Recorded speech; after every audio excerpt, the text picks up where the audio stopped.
الثالث الثانوي. النهارده هنعمل اقوى مراجعه لماده اللغه الفرنسيه. هنمسك تريكات المنهج من اول وحده لاخر وحده، هنجمعها في الفيديو ده، تريكات القواعد كامله. تشترك في القناه ونفعل الجرس ونشير الفيديو لاصحابنا عشان كل الناس تستفاد. بسم الله نبدا مع بعض. في سؤال في نهايه الفيديو تكتب اجابته في الكومنتات. النهارده هنبدا من بدايه، احنا عندنا 4 وحدات. طيب نشوف ايه اللي بيلخبطنا وايه الحاجات المهمه في المنهج في القواعد. انا عندي كلمه كورس يعني سباق. طب يا بيس ايه بتاخد حرفين جر، بتاخد مره الأ ومره الدو. طب اميز بينهم ازاي يا ميس؟ طيب كلمه كورس لو جه بعديها الرياضه سنجولير مفرد زي كلمه فيلو دراجه. موتو يعني موتوسيكل. شيفال يعني حصان. تبقى معنى كده ان انا هنا عندي سباق الدراجات او الموتوسيكلات، طبعا الكلمه سنجولير مفرد. طب امتى اخدها دو؟ لو انا بدات اجمع بلوريال جمع، هقول هنا كورس دو فيلو وادي اس الجمع، موتو وادي اس الجمع، شيفو. الناس بتقول يا ميس ان الجمع بتاع شيفال حصان، شيفو، لان ال لما اجي اجمع الكلمه بتتحول يو اكس. دي اول التركايه معانا نخلي بالنا منها. تاني حاجه معلومه مهمه النهارده يا ميس، امتى باخد مع الرياضه حرف الجر اللي يناسبها مع المكان اللي بتتلعب فيه؟ يعني عندي رياضه الرجبي ورياضه الفوتبول والتنس والسيكليسم والباتيناج، كلهم بياخدوا معاهم سيغ يعني تلعب فوق او فين. طيب الرجبي والفوتبول سيغ بتلعبوا فين هم الاثنين؟ الارض اللي بتلعبوا فيها لو ستاد او لو تيران يعني ارض الملعب. تمام؟ ستاد ولو تيران الرجبي والفوتبول، ولازم معاهم سيغ يعني فوق. طيب معانا التنس بتاخد سير بس بتتلعب هنا لو كور يعني الارض المخصصه لارض التنس. طب السيكليسم برضو بتاخد سير بس بتتلعب فين بقى؟ سير لا روت يعني على الطريق. طيب الباتيناج لو باتيناج بستعمل برضو السير وبلعبها فين؟ على باتينوار. ان انا محتاجه هنا لما بيجيب لي في الاختياري حرف اللي بيغيب سيو حرف الجر سير مع الالعاب ديت، ودي الاماكن اللي بتلعب فيها. الباتيناج بلعبها على الباتينوار اللي هي الارض الممهده للتزلق اللي هي لعبه الباتيناج. وهنا السيكليسم محتاجه لروت الطريق، لها طريق ممهد ليها. هنا التنس له كور، وهنا الفوتبول والرجبي له ستاد. طيب باقي الالعاب بستعمل معاها حرف الجر ايه؟ هنا لا بيتونك. بيتونك الكره الحديديه اللي هي لعبه البيتونك بحتاج فيها الكره الحديديه. طبعا هنا بلعب، هنا محتاجه كلمه دون تاخد حرف الجر دون. هنا لو بارك يعني محتاجه بارك يعني مكان واسع او جنينه كبيره عشان العب رياضه البيتونك. طيب السكي تزلق محتاجه هنا لا تانية. مونتانيا يعني ايه؟ محتاجه الجبل على مونتانيا. طيب الاسكالاد والاسكالاد برضو اللي هي تسلق الجبال على نفس كلمة لوسكي. مونتانيا برضو نفس المكان يعني الجبل تاخد على مونتانيا اللي هي السكي والاسكالاد اللي هي التزلق على الجليد ده، والاسكالاد تسلق الجبال. الاثنين محتاجه فيهم يعني الجبل. اما بيتونك محتاجه فيهم دون لو بارك يعني في البارك يعني في المكان الواسع. خير يا جماعه، تعالوا نشوف التريكات. الفيرب ده مهم جدا. الفيرب ده مهم ليه؟ لانه مره ياخد ادوات التجزئه اللي هي دي والدو لا والدو الا ابوستروف والدي الجمع، ده كلام احنا عارفينه يا مس. اللي ما بناخدش بالنا منه ان نفس الفيرب بياخد ادوات المعرفه ليزارتيكل ديفيني اللي هي اللو واللا والالا ابوستروف وللجمع. طيب امتى بياخد البارتيتيف وامتى بياخد ادوات المعرفه؟ بياخد ادوات التجزئه زائد سبور يعني رياضه. لما اقول هنا جي في دي فوت، انا في دي فوت بلعب كره القدم. اي رياضه. جي في دو لا ناتاسيو سباحه. اما بياخد ادوات المعرفه مع الاعمال المنزليه. في هنا ميناج يعني اعمال المنزل. في لا كويزين يعني اعمال الطبخ. في هنا لو هنا لكورس يعني كورس المشتريات. يبقى هنا بيستعمل مع الرياضه الادوات التجزئه، هنا بستعمل ادوات المعرفه مع الاعمال المنزليه. وفي تريكان خلي بالنا منها، فير بيحيرنا فيها. مره فير بيقول لي فير ليه كورس، ومره فير دي كورس. ده كورس مشتريات وده كورس مشتريات. طب ايه الفرق يا ميس بين ليه والدي؟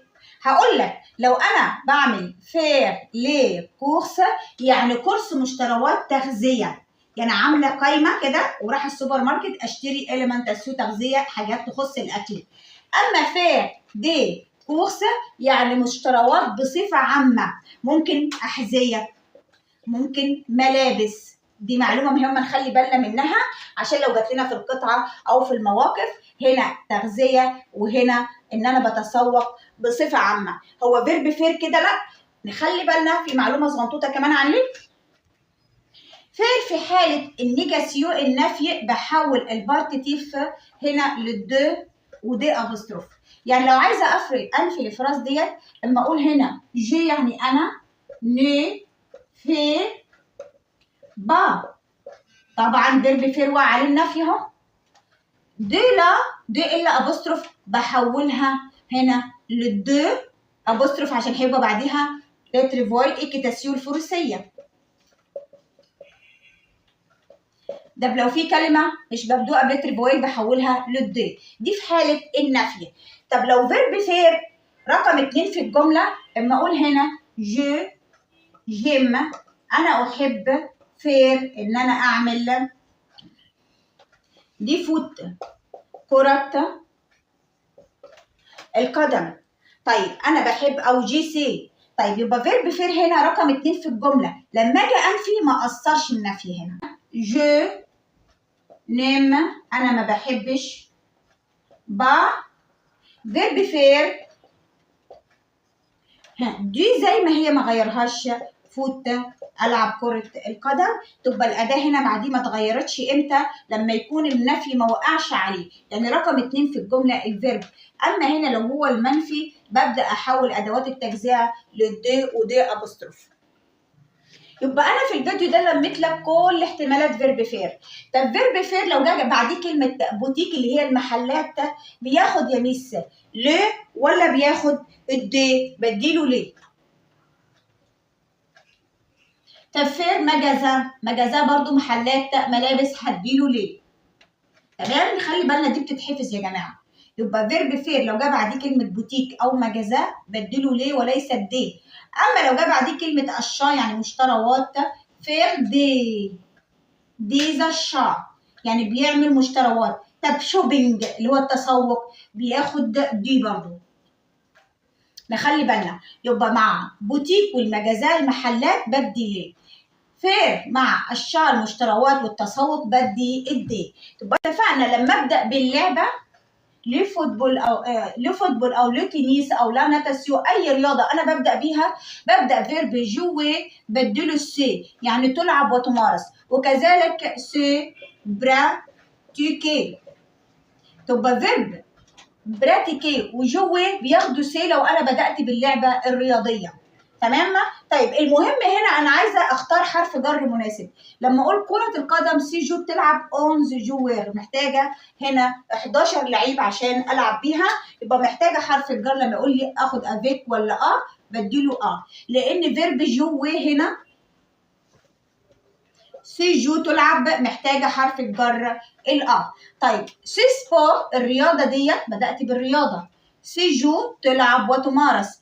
ما باليد، هنا إيه بي بالقدم، هقول لا ما عشان الإيد مؤنثة. هنا بي القدم، أو بي يعني بالقدم. يبقى فيرب جوي بياخد حرف الجر الأ. انا مجمعه لك التركات المهمه بتاعت القواعد كلها في الفيديو ده، وفي فيديو هسيبه لكم في صندوق الوصف وفي التعليقات في ربع ساعه برضو لما فيه التركات. الفيديوهين على بعض هيكون غطوا لكم المنهج كله. لما اقول علي اموا ومديني فيرجيل صغيره كده، يا ميس علي واموا معناها نو يعني نحن.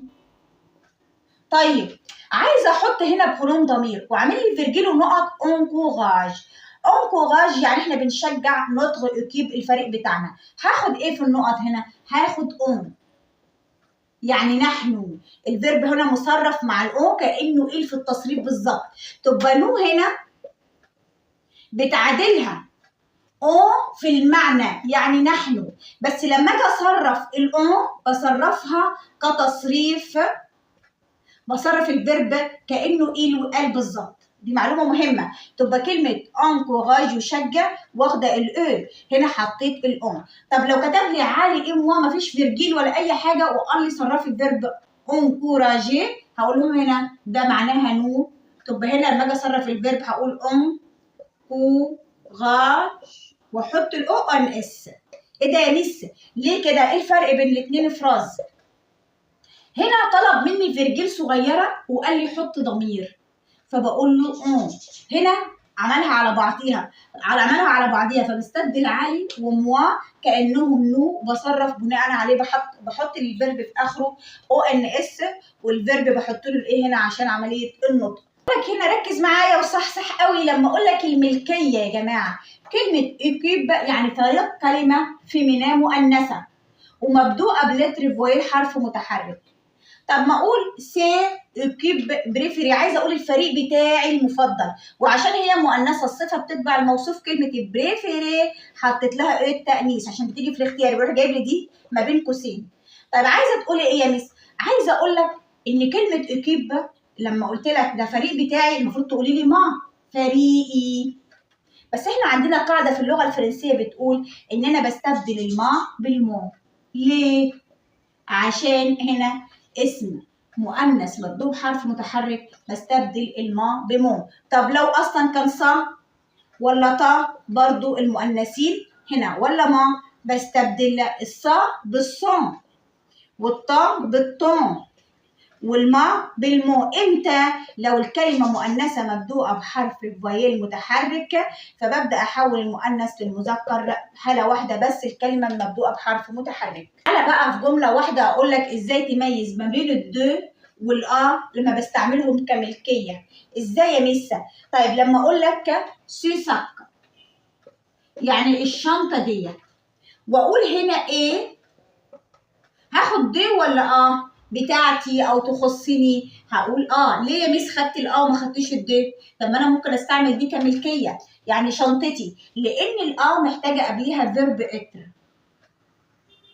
اما لو قلت سي ساك هذه الشنطه دو على طول مش محتاجه هنا فيرب اتر. طب الشنطه دي بتاعت مين؟ هنا ممكن اقول موا بتاعتي ضمير توكيد، ممكن اقول التوا بتاعتك، هنا الوي بتاعته هو، هنا ال بتاعتها هي، بتاعتهم، دي كلها ضمائر توكيد بتيجي بعد وممكن اسم علي بتاعت علي، سمير، بيير، منى. تبقى في الملكيه محتاجه فيرب اتر ومحتاجه ساعات استعمل ضمير توكيد وممكن اسم. اما الد مش محتاجه فيرب اتر خالص ولازم بعديها الاسم مباشره فقط. سمير مثلا، بيير بتاعت بيير. خلاص عرفت اميز ما بين الد هنا بتديني ملكيه بس محتاجه فيرب اتر، الد مش محتاجه هنا فيرب اتر قبليها. انا بقول لك عندك في المنهج بتاعك مريحك 4 كلمات بس ركز عليهم قوي، اللي هي يا اخت، الزبادي، اليوجا والهاندبول والهوكي. بقول لي الكلمات دي مع الرغم ان هي مبدوءه بلتر فويل الجريك والقشه ومع ذلك ممنوع تعمل لي الا ابوستروف قدامها. ليه يا ميسا؟ دي قاعده في اللغه بتاخد لو يوجا. هنا لو يا اخت، لو يوجا، لو هاندبول، لو هوكي، ما ممنوع ان انا اعمل الا ابوستروف، ده خطا لان دي قاعده بتتحفظ. طب لو جاب لي السؤال بالشكل ده وقال لك هنا جي انا او اي اسم، جو بيلعب، وقال لي هنا هاندبول، احط ايه بقى؟ طيب يا ميس فيرب جويه مع اللعبه بياخد كونتراكتي، والهاندبول كلمه مذكره هاخد او. طب لو قلت لك انا جيم، انا بحب هنا اليوجا، مبدوءه بلتر فويت بقد اللو، لان هنا فيرب ايمي من فيربات الميول. من فيربات الميول بيجي بعديه ادوات معرفه. قلنا فيرب ايمي يحب، ادوغي يعشق، ديتستي يكره، بريفيري يفضل. لو شفت الاربع فيربات دول في اي مكان بدي بعديهم ادوات معرفه على طول وانا مغمضه عينيا، مع وسيله مواصلات، مع اكل، مع رياضه، بدي ادوات المعرفه. ومعاهم فيرب برا تيكي مع الرياضه بياخد ادوات المعرفه برضو. تمام. طيب لما اقول هنا جيم انا احب، او جي بريفير انا افضل، لو بواسون السمك، يعني انا بحبه بصفه عامه، اديت هنا ادوات معرفه. طب في معلومه مهمه جدا، كلمه بواسون وكلمه بواسون ايه الفرق بينهم يا ميس؟ كلمه بواسون يعني مشروب، والكلمه دي مؤنثه، يا لو جت بعديه صفه بتكون مؤنثه. عايزه اشرب مشروب فريش هقول هنا فريش، الكلمه مؤنثه. طب عندي سمك فريش اقول الفغي، فغي، هي نفس الكلمه، هي نفس الصفه يعني طازج، بس كلمه بواسو عشان ماسكولاه مذكره فقلت هنا افغي، اما هنا حولت فغي لفغيش عشان هنا كلمه بواسو كلمه مؤنثه. خلي بالنا من المعلومات الصغيره دي في الاختياري. هعرفك الضمير المخاطب اللي هو بيلخبطنا في فراز واحده. لما اقول لك هو بيتصل بيا هقول il me téléphone، هنا ابخونو، هنا الضمير ضمير مخاطب. طب هو بيتصل بيك التليفون، هنا تو حرف الكاف. طب ايه التليفون بيتصل بينا؟ نو.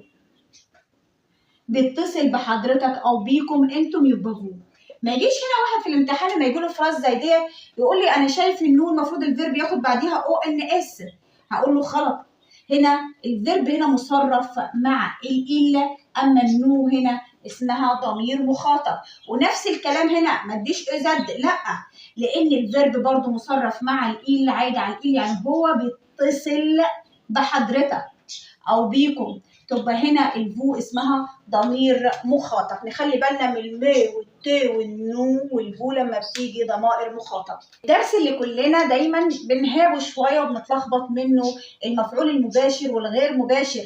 طيب لما اقول هنا ست لامب، اللمبه ديت تيش وزي انت اخترتها، ده هنا يا جماعه المفروض هو المفعول اللي انا بستبدله، انت اخترتها. هنا مفيش عندي حرف جر على طول وانا مغمضه وكلمه مؤنثه بستبدل بلا، هو بيجي على الشكل ده في الامتحان.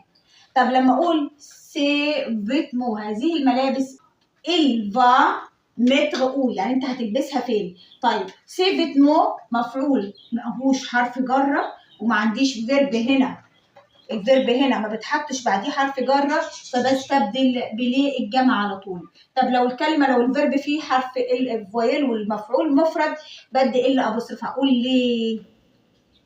طب انا بستبدل مكان المفعول لو واللا والال ابوستروف وليه الجمع لما يكون المفعول مباشر عاقل او غير عاقل، غير مسبوق بحرف جر. المفعول يا ميس الغير مباشر اهو جي تليفون، فيرب تليفونيه يتصل اصلا من الفيربات اللي بيجي بعدها حرف جر.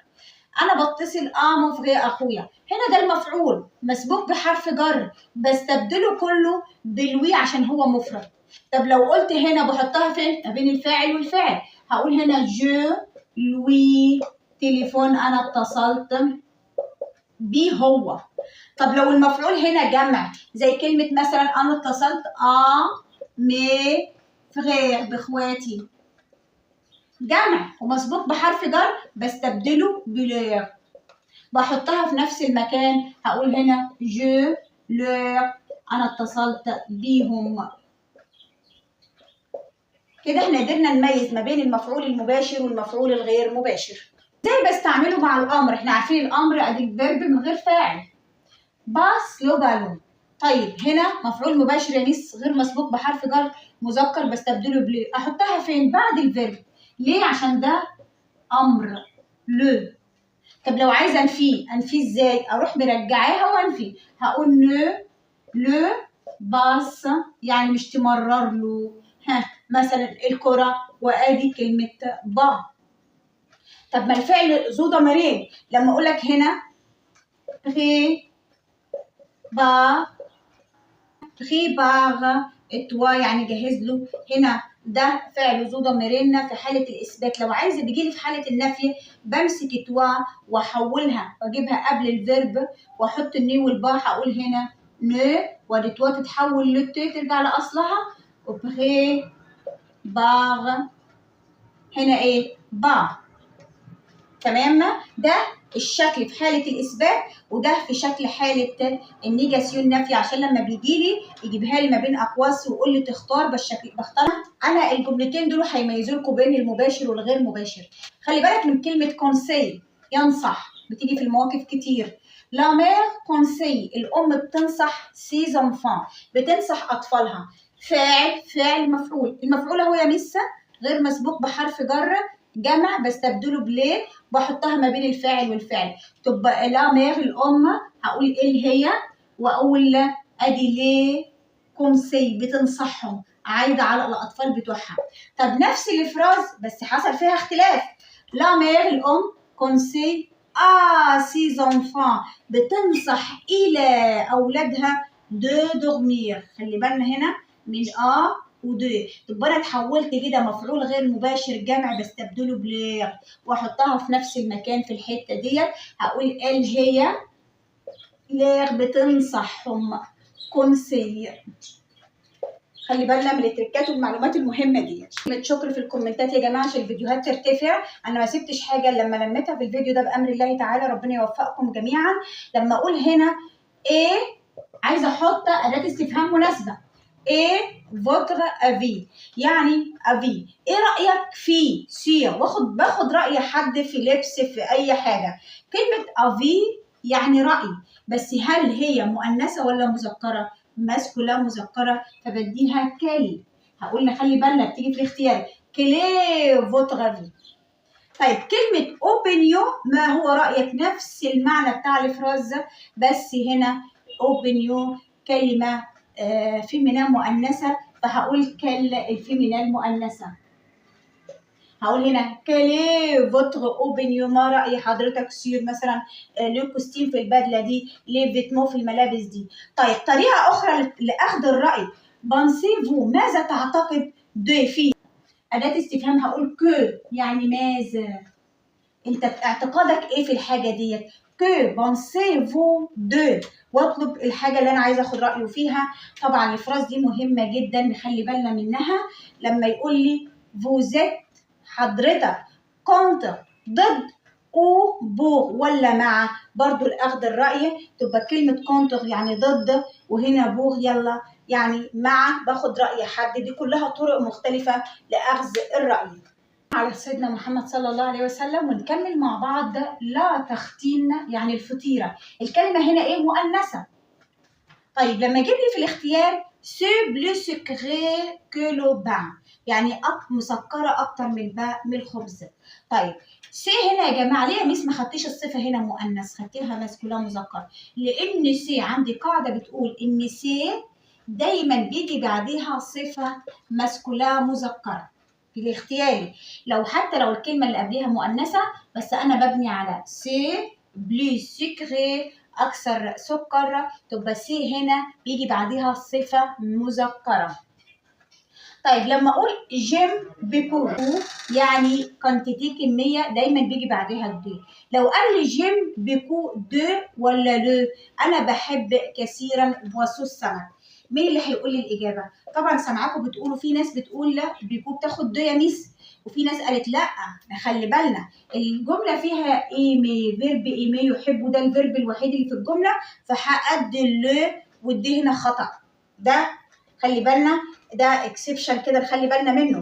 لما اقول جي انا لدي بيكو دو اهو بعدها اسم جمع، حتى لو بعدها اسم جمع دو ليفر كثير من الكتب، زي كلمه كومبيان دو وبيجي بعديها اسم جمع برضو، لان دي التركيب على بعضيها، حتى لو بعديها اسم جمع لازم اخد هنا الدو. خلي بالنا من التركات دي مهمه جدا. لما اقول لك سون فوتو يعني دي الصور، طبيعي يا ميس الكلمه جمع فحدد الجمع.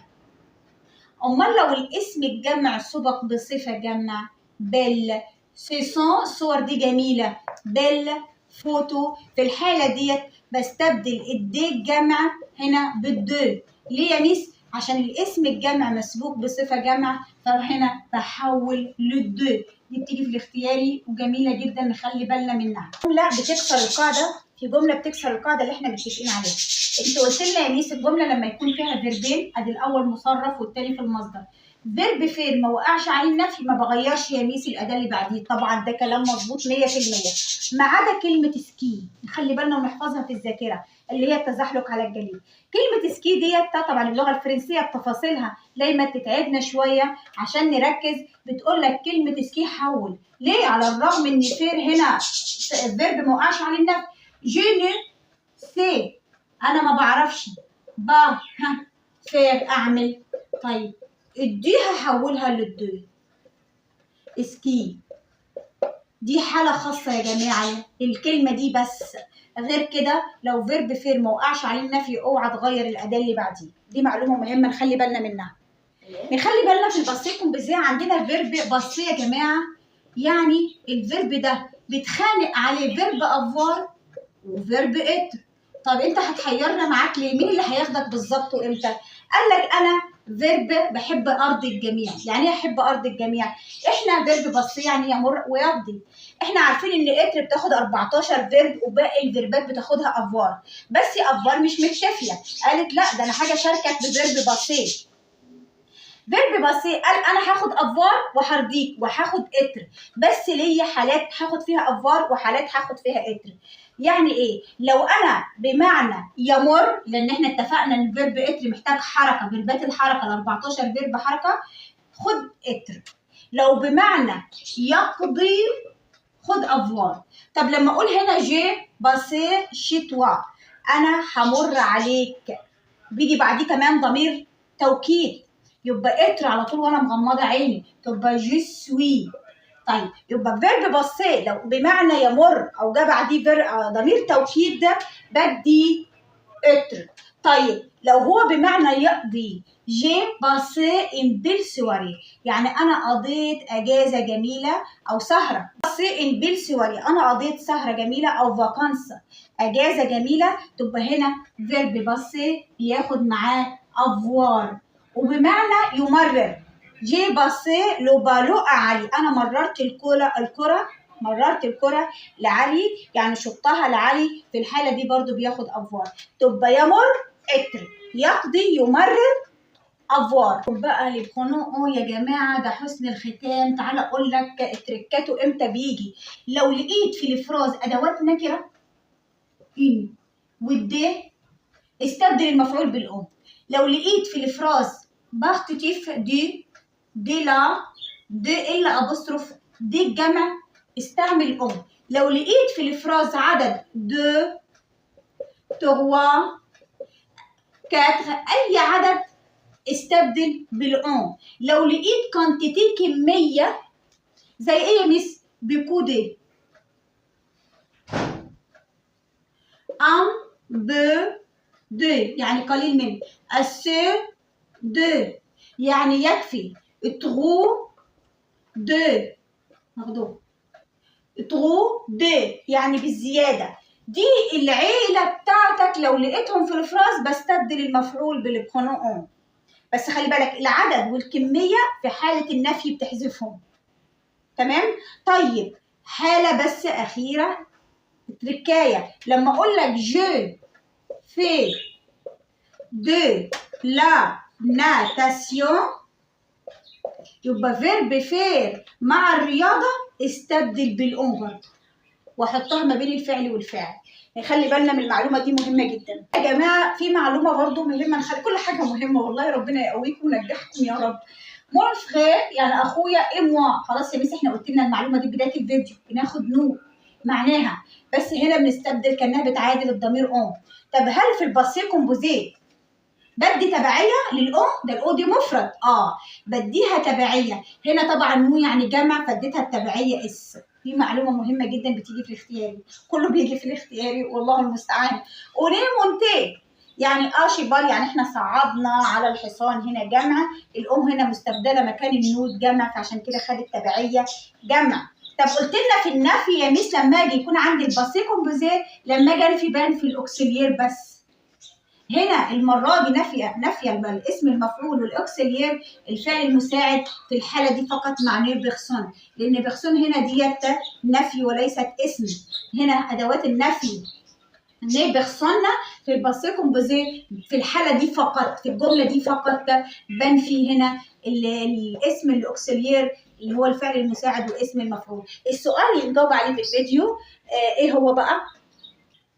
صلي بينا على رسول الله صلى الله عليه وسلم. السؤال ده مهم جدا، اللي هيكتب اجابته في الكومنتات يبقى هو انسان ممتاز وشاطر، واللي هيحاول برضه هو انسان ممتاز، وانا هجاوب على كل واحد واقول له اجابتك صح ولا غلط.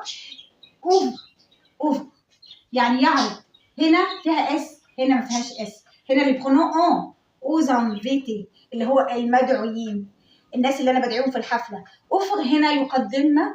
طيب المفروض ده امر، وفيرب اوفرير لما اجي اعمله امر هل بضيف له الاس ولا بحذف الاس؟ ونخلي بالنا الفيرب ده مع العيله بتاعته بيتعامل معامله المجموعه الاولى.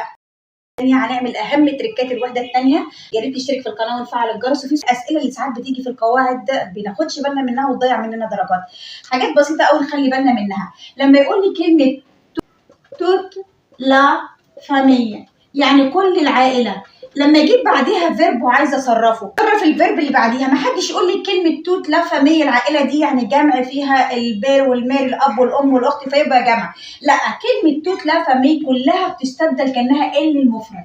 دي معلومه صغيره جدا. يعني مثلا عايزه اصرف بعدها فيرب الي مثلا يذهب، العائله بتذهب، هقول هنا فا مصرفه مع ال. تمام؟ طيب كلمه لي جون يعني الناس، الكلمه دي بتعادل الجمع في التصريف لما يجي بعديها الفيرب. طيب شاك إليف يعني كل تلميذ. طيب لما اجي اصرف بعدها الفيرب كانها بتعادل المفرد بالظبط، بستبدلها المفرد بالظبط، يعني الفيرب بعديها مصرف في السنجولير في المفرد. حاجه نخلي بالنا منها كلمه فوز انفون مثلا اطفالكم، لما اجي يقول لي انا هصرف مع الفو فوز انفون اطفالكم بتعادل الجمع بالظبط. مثلا عايزه اصرف بعدها الفيرب الي هقول فون يذهبوا، لو فيرب اتر هنا اقول سون يكونوا. تمام؟ نخلي بالنا من التريكات دي بتيجي في القواعد نخلي بالنا منها. توت لا فامي كانها الا لي جون الا شاك إليف يعني ال المفرد، وفوز انفون لما الاقي الفو قدام الاسم بتعادل الجمع. يا اخت يعني الزبادي. طبعا احنا عارفين في اللغه الفرنسيه لما بلاقي الاش والجريك دايما بيكونوا لتر فويل حروف متحركه.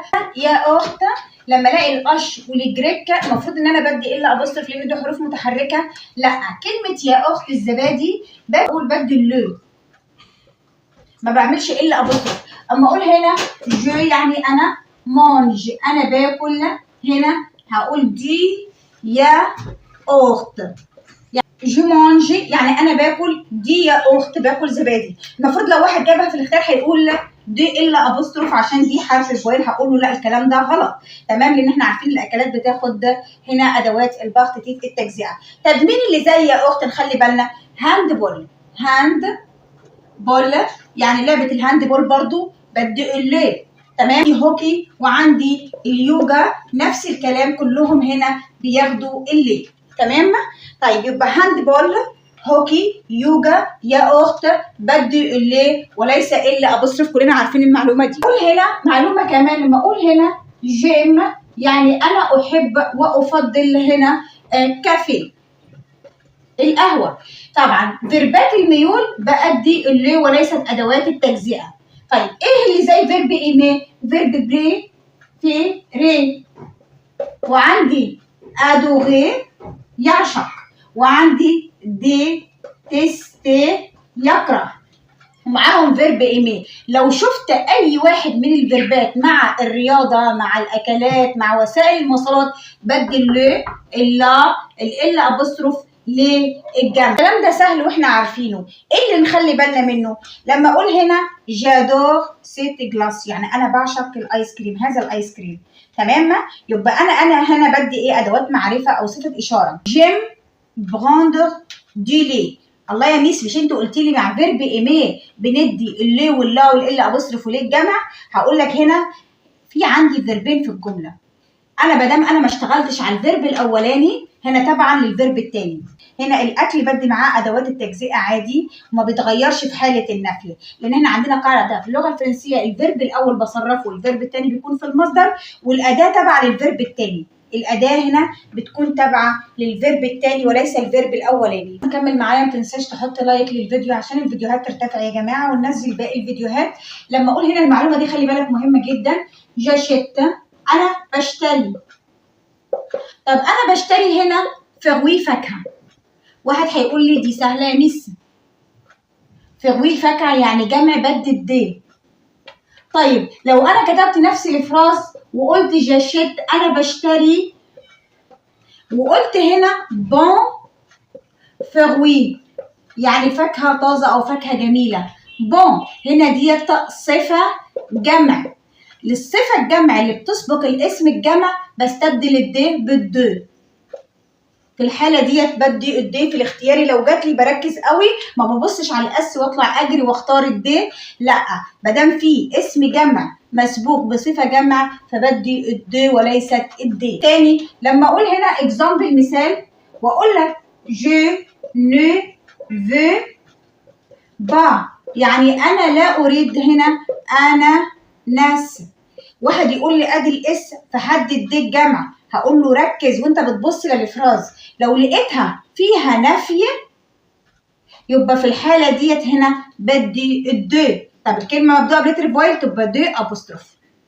تبقى خلي بالك من الحالتين دول، الصفه الجمع المسبوقه الاسم الجمع المسبوق بصفه جمع دي، في حاله النيجاسيون نفي بدي الدي او دي ابوستروف. من الحاجات اللي بتيجي لنا في القواعد وبنغلط فيها، لما اقول هنا جي فا انا جعان، فجعان او اسوف عطشان، الحاجات دي بتسبق لما يجيب لي الاختياري بتسبق بصفه، فبقول اتغي هقول جدا، او كلمه جران يعني جعان جدا. تمام. طيب والمعلومه الثانيه ان فا وسوافا بيكون معاهم فيرب افوار، لما يجيبها لي في الاختيار باخد فيرب افوار. ساعات يقول لي تختار افوار ولا اتر، لا الفا والسوافا والبير والشعور باخد هنا فيرب افوار. طيب ايه المعلومه الثانيه؟ لما اقول هنا جي انا واقول هنا فا انا جعان، جعان شويه هقول ان بي، ده مصطلح نحفظه ان بي يعني جعان شويه، والكلام بينطبق برضو على اسوف. طب نخلي بالنا من التركات الجايه الصغيره ديت، تبقى ده كله احتمالات بتجيلي اتغي جران ان بو. طيب لو جات لي جعان شويه صغيرين هقول هنا اون بيتيت. ايه ده يا ميس انت عملتيها مؤنثه؟ هنا جي ان بي فا، جي اون بيتيت اسواف او فا. دي كل الاحتمالات اللي ممكن تيجي لك مع الفا او الاسواف. من المعلومه دي برضو مهمه، لما اقول هنا طبعا هنتكلم في الوحده الثانيه عن الاكلات، يعني اقسام السوبر ماركت. غيو يعني قسم، والكلمه دي مسكوله مذكر. تمام. لما اقول لك حط لي اداه استفهام في اي قسم، tu vas pour acheter des huîtres، يعني انا في اي قسم ممكن اذهب عشان اشتري دي زويتغ، يعني المحار. طبعا قسم هنا المير قسم البحر، منتجات برودوي دي لا مير قسم منتجات البحر. طب انا محتاجه هنا اداه استفهام، فنخلي بالنا، فبقول دون كيل، يعني في اي قسم. دون كيل يعني في اي قسم. لو الكلمه مؤنثه بدي كيل المؤنثه، لو جمع مذكر بدي جمع مذكر. طيب لو هنا مديني في اي اقسام اس ادي كل الجمع المذكر. طيب لو هو مديني جمع مؤنث هقول كل اخرها اي اس. لك اهم برونو ضمير في الوحده الثانيه الاون. امتى استعمل الاون في الاختيار يا مس؟ لو لقيت في الفراز او في الجمله ادوات نكره او ان او ده، روح مستبدل المفعول بالاون. لقيت في الافراز ادوات بارتيتيف تجزئه دي لا، دي الا ابوستروف، دي الجمع، استبدل المفعول بالاون. لو لقيت في الافراز كانتيتي كميه، لما اقول هنا ام بو دو بيكو دو اسي دو، كلهم بياخدوا معاهم الدي لان ده مصطلح تركيبه. دو يعني قليل، اتغو احنا بنراجع، دو يعني بالزياده، ام بو دو يعني قليل، بوكو دو يعني كثير من، اسي دو يعني مساوي، موان دو قليل، اتغو دو يعني بالزياده. بس كده يا مس؟ لا، لو لقيت في الفراز عدد دو رقم 2 تغوا اي نمبر لقيته في الفراز بستبدل المفعول بالبرونون اون. طيب واهم معلومه، لو لقيت في الفراز فيرب فير زائد رياضه بستبدل المفعول بالبرونون اون. طب طبق لنا يا مس بمثال الجمل عشان الفيديو ما يطولش. لما اقول هنا جي في دو لا ناتاسيون او اي رياضه، ادي فيرب فير وبعديه ادوات التجزئه بالرياضه بستبدلهم بالان. هقول جون في، ايوه انا بمارس السباحه. طب لما اقول هنا توما مانج بيكو دي فروي، يعني توما بياكل فاكهه كتير، هستبدل هنا المفعول. فين المفعول؟ فاعل مفعول في ايه؟ كلمه بيكو كانتيتي عدد كميه، بستبدلها بالان. هقول هنا ان هو بستبدله بان، ادي ان مانج هو بياكل، ايوه بياكل منه كتير. خلي بالك بيكو دي على الرغم ان الكلمه جمع ولكن ده مصطلح، كل الكانتيتي الكميه بعديهم دو، حتى لو بعديها اسم جمع ما ينفعش اعملها دي الجمع. طب تخلي بالك من الملحوظه دي. امال لما اقول هنا جيم انا احب، بيكو السمك، طب هتاخد هنا دو ولا هناخد ايه؟ دي جمله مهمه جدا هنا يا مس. مش انت لسه قايله لنا في بدايه الفيديو ان فيرب ايمي من فيربات الميول وادي جه بعديها بيكو ادي لو.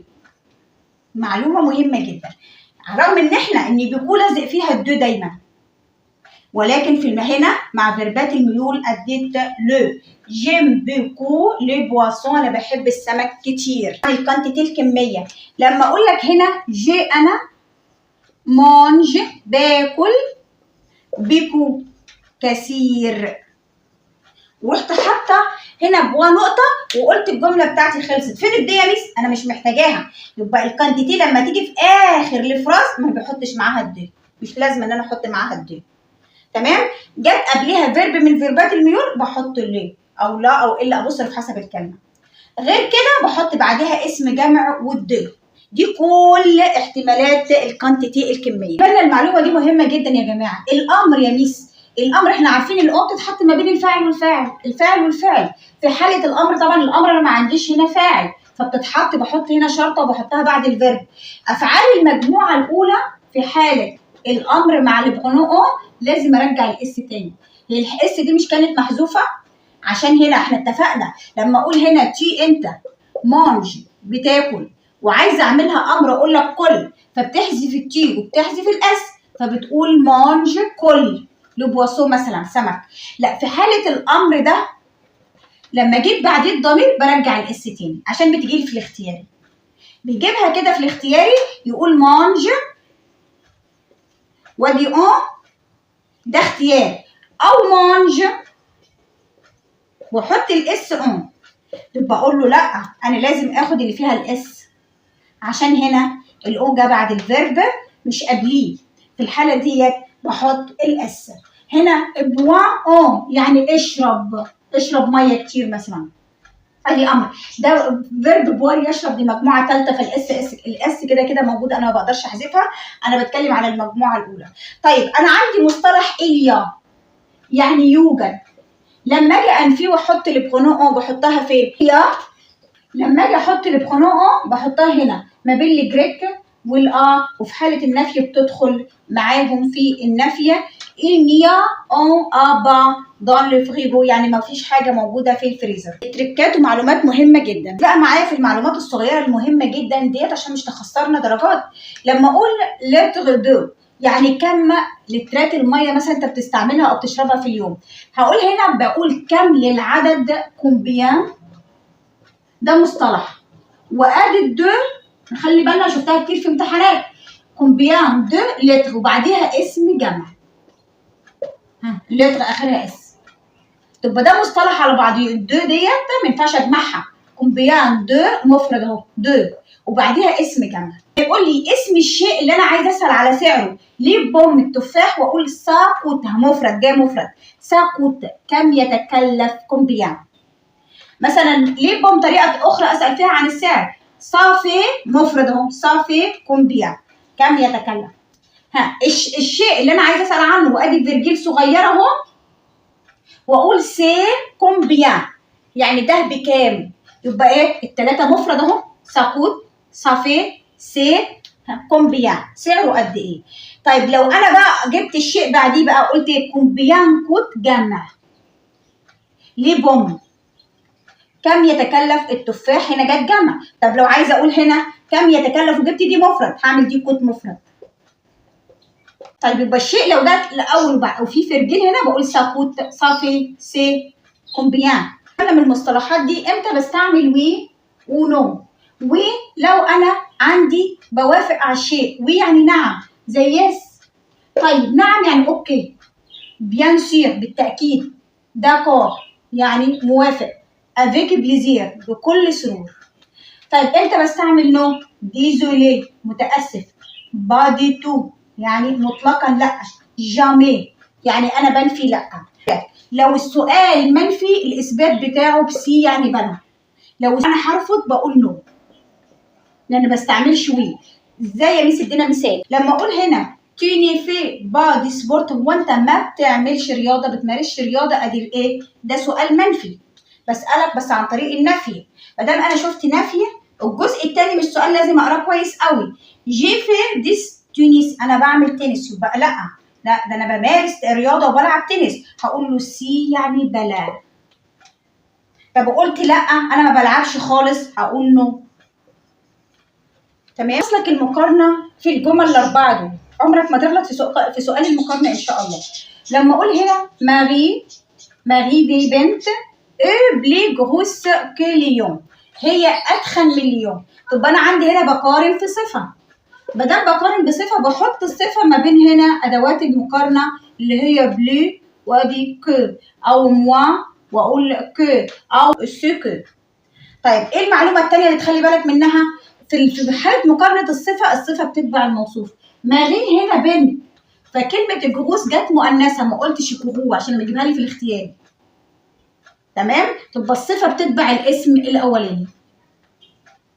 طيب لما اقول لك لا تختين الفطيره كلمه مؤنثه وقلت سي بلو سكري، مش انت قلت يا ميس الصفه بتتبع الاسم الاولاني، المفروض سكري دي زود لها ايه؟ هقول لك لا، ما دام هنا عندي قاعده في اللغه الفرنسيه لو شفت كلمه سو بيجي بعديها صفه مذكره. حتى لو الجزء الاول من الجمله مؤنث. معلش دي تفاصيل مهمه. طيب يبقى هنا كلمه سي خلتني اخلي الصفه هنا مذكره، سكري يعني مسكر، الفطيره مسكره عن الباقي الخبز. تبقى ده النوع الاول من المقارنه. النوع الاول المقارنه بحط الصفه ما بين ادوات المقارنه. طيب النوع الثاني او الثالث، انا دخلت الثاني، مش مشكله الترتيب. لي جارسون الاولاد مانج، يبقى ده فيرب يعني فعل. ما دام لقيت فعل يبقى بحطهم جنب بعض لازقين في بعض، بلو كو وموان كو وطون كو لازقين في بعض. النوع الثاني 3 انواع. لو لي لبن كونتيون يعني بيحتوي بلو دي كالسيوم، كل البان عنده كالسيوم، محتوي على كالسيوم اكتر. في حاله الاسم النوع لازم اجيب الدو قبل اداه المقارنه. بلو دو وادي الاسم وادي كو، بلو دو وادي الاسم ادي موان دو، او هنا اوتون دو واجيب الاسم. وصل معايا لنهايه الفيديو، ما ينساش اللايك والشير ورفع الفيديوهات تشيرها لاصحابنا الكل يستفيد. ده سؤال بنجاوب عليه في الكومنتات. لما اقول جو مانج انا باكل، بواسو سمك، كو لا فياند، عندي مقارنه دي الكو هنا وادي هنا، ده بحدد هو ده اسم نو ولا ادجكتيف صفه. لو هو اسم هتاخد ايه هنا؟ بلو ولا بلو دو ولا بلو كو. هو الوحده الثالثه باهم تركات الثلاث دروس. يا ريت نشترك في القناه ونفعل الجرس. في يلا اللي هو جمع الصفات والاسماء. الجمع في اللغه الفرنسيه بضيف للنو الاسم او الادجكتيف الصفه الاس او الاكس. طب ده احنا عارفينه يا ميسا. والاداه برضو بتتجمع. لو عندي ان او ان دايما الجمع بتاعهم بيكون دي. طيب لو الكلمه اصلا يا ميس اخرها الاس والاكس بعمل فيها ايه؟ زي كلمه بغي يعني السعر اخرها الاكس. طيب هنا لما اجي اجمعها تبقى كما هي لا تتغير. كلمه جرو يعني تخين تبقى كما هي في حاله الجمع. تمام. عندي كلمه اي غي يعني سعيد، في حالة البلوريال الجمع تبقى كما هي لا تتغير. أمال إيه اللي بتغير؟ الأداة اللي قبليها. يعني بغي السعر تتحول هنا للدي، فأنا بقدر أميزها بالأداة. تمام. طيب دي أول معلومة نخلي بالنا منها. الكلمة زي كلمة شي فالا زي حصان اخرها ال تبقى الكلمه او الادجكتيف او النوم الاسم او الصفه اللي اخرهم ال في حاله البلوريال بتحولوا ل او اكس. تمام. يبقى هنا هنقول دي شيفو. تمام يعني حصنه. طيب زي كلمه انيمال حيوان اخرها ال في حاله البلوريال اني مو يعني حيوانات. حالة الصفات عندي كلمات زي ديت نو اسماء. طيب adjective صفات زي كلمة original يعني اصلي، genial عبقري، principal اساسي. طبعا عندي هنا القاعدة بتقول ال بحولها اx. هقول هنا original. تمام. اكس. ونفس الكلام كلمة جينيال هقول هنا جينيو. طيب عندي برنسيبال برنسيبو. تمام. ده في حالة البلوريال جمع الأسماء وجمع الصفات. دي صفة بتبقى آخرها في حالة البلوريال بضيف لها الإكس. تبقى هنا بو يعني جميل، في الجمع بتاعها بضيف لها الإكس. نوفو يعني جديد، في حالة البلوريال بضيف لها الإكس. طب في 3 كلمات نخلي بالنا منهم. هنا في 3 صفات. أورانج يعني اللون البرتقالي، هنا سوبر يعني رائع، عندي مارون اللون البني. أورانج سوبر مارون ال3 صفات لا يجمعوا ولا يتغيروا. تمام. ما بيتغيروش في حالة الجمع ولا بضيف لهم اس ولا اكس. خلي بالنا من ال3 صفات دول مهمين جدا. نخلي بالنا لما اقول معلومة دي مهمة جدا.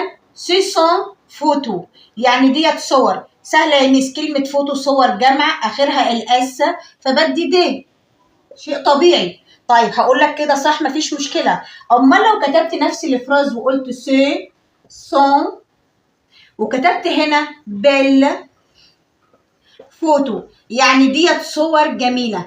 ايه الفرق؟ هنا كلمه فوتو جمع، خلي بالك صور دي جمع وجمع مؤنث، تمام، مسبوقه بصفه جمع، يعني بالجميلات، يعني صور جميله جدا. هحط دي؟ لا، في الحاله دي بحولها لدو وليس دي. طب انا عندي الدي هنا تحول للدو في حاله ايه؟ لو الصفه او الاسم الجمع مسبوق بصفه جمع. عندي فيرب سافوار، فيرب بمعنى يعرف. الفيرب ده مهم جدا، هنتعلم عنه معلومات. ما اقول هنا جو سي، ده التصريف بتاعه، يعني انا اعرف. تي سي، انت او انت تعرفين. ال سي وال سي. نو سافو، الفي بترجع تاني في البلوريال الجمع. فو سافي، il ou elle savent، والاي انتي نسي برونونس بقى ما بنطقهاش، تمام. طيب فيرب سافوار ايه اللي لازم نعرفه عنه؟ لما اقول هنا الفيرب ده بيجي بعديه فعل في المصدر. جو سي يعني انا بعرف. مونتي ا شيفال يعني بعرف اركب الحصان. تبقى فيرب مونتي هنا يصعد، تبقى فيرب سافوار مصرف بعديه فيرب في الانفينيتيف في المصدر. احنا عندنا قاعده في اللغه الفرنسيه، اي فيربين ورا بعض الاول مصرف والتاني في الانفينيتيف في المصدر. طيب فيرب سافوار اما اقول هنا، لما اجي انفيه اقول ايه؟ جو ني سي با، عادي جدا انا ما بعرفش. ها مونتي واكمل الفراز بتاعتي عادي، اركب الحصان. طيب المعلومه الثانيه عن فيرب سافوار، فيرب سافوار بليس فيرب جوي. فيرب جوي او جوي بمعنى يلعب. احنا متفقين ان الفيرب جوي احنا خدناه في الوحده الاولى ان هو بيجي بعديه اداتين، يا اما بيجي بعديه الادوات المدغمه اللي هي او والا واو اكس واه ال ابوستروف، لما يجي بعديه رياضه، ويجي بعديه الدي والدي لا والدي ال ابوستروف، ودي الجمع لما يجي بعديه آلة موسيقية. طيب احنا عارفين كده يا ميس، ده احنا بنراجع قواعد الدرس الاول في اول وحده. اما اقول هنا جو سي يعني انا بعرف. جوه ادي الفعل هيكون في المصدر غير مصرف، واحد مصرف والتاني في المصدر. انا بعرف او فوت، يعني انا بعرف العب كرة القدم. تبقى فيرب جوي خد هنا او عشان بعديه رياضة. هقول هنا جو سي انا بعرف جوي دي بيانو، يعني انا بعرف العب بيانو. هنا خد الدي لان بعديه آلة موسيقية. بالك في معلومة مهمة جدا، فيرب سافوار خدناه مع فيرب جوي، هناخده دلوقتي مع فيرب فير يعمل. طيب احنا متفقين ان فيرب فير مع الرياضة بياخد البارتيتيف دي لا ودي ال ابوستروف ودي الجمع. ايه المعلومة الجديدة اللي احنا هنعرفها دلوقتي؟ طيب ناخد مثال على دي. اما اقول هنا جي سي انا بعرف. فير ان انا اعمل دي فوت كرة قدم. شوف اتغيرت الفراز ازاي مع فيرب جوي خدنا او فوت، تمام. طيب يا ميس سهلة جدا. طب نفيد الجملة دي سهلة، هقول جو نو سي، ركز با في تركايه جاية، انا ما بعرفش فير ان انا اعمل دي فوت، ما بعرفش العب كرة القدم. ايه يا ميس مش انت قلت لنا لما يبقى الفراز فيها نفي بنحول البارتيتيف لدي ودي ابوستروف؟ لا انا قلت كده وده صح، بس لو في فعل تاني في الجمله وقع عليه النفي ما احولهاش. يعني لو فيرب فير لوحده احول، اما فيرب فير مسبوق بفيرب وقع عليه النفي تبقى الاداه تنزل زي ما هي. هقول هنا جو نو في با دي فوت، هنا حولت اهو في النفي لان فيرب فير هو اللي اتنفى، اما هنا فيرب فير ما اتنفاش فبسيب الاداه بعديه، تمام. طيب المعلومه اللي جايه دي مهمه جدا. هنا فيرب سافوار بليس فيرب فير مع هام المنزليه، يعني حاجات انا بعرف اعملها في المنزل. في الحاله دي فيرب فير هياخد لو ولا وال ابوستروف وللجمع. ازاي؟ ما اقول انا بعرف اعمل الطبخ او بعرف اطبخ، هقولها ازاي؟ هنا je sais faire la cuisine، يعني انا بعرف اطبخ. تمام؟ je sais faire، انا بعرف هنا ménage، يعني بعرف اعمل اعمال المنزل. je sais faire les courses، يعني بعرف اعمل كورس المشتريات واشتري حاجات من السوبر ماركت. تبقى هنا خدنا ليه، خدنا اللو وخدنا اللا مع فيرب فير في المهام المنزليه مع فيرب سافوار. احنا لمينا الوحده الثالثه الدرس الاول. الدرس الثاني بتكلم على النفي الكلي والنفي الجزئي. يعني ايه يا ميس نفي الكلي الاول؟ النفي الكلي ان انا بنفي بالني والبا. تمام؟ طيب ولو عندي ادوات نكره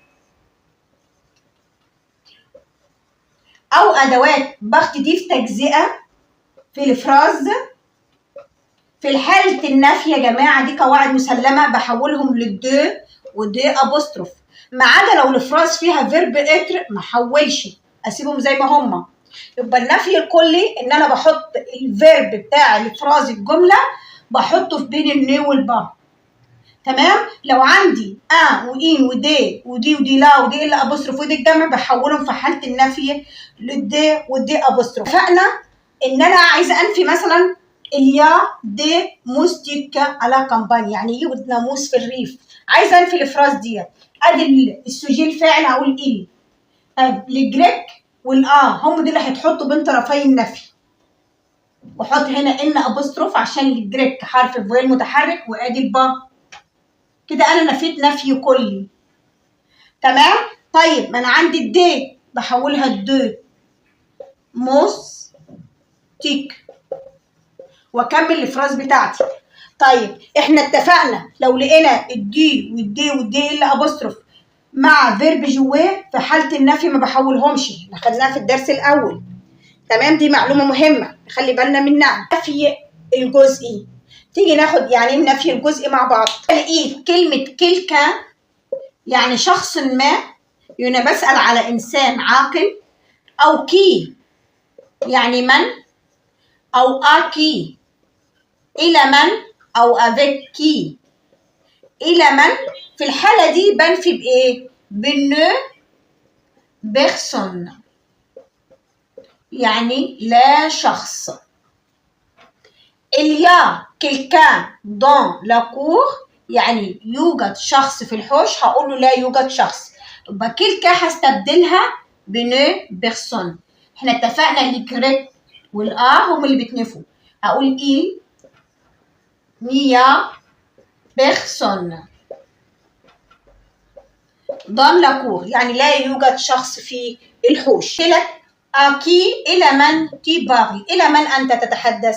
هقول هنا جي أنا ne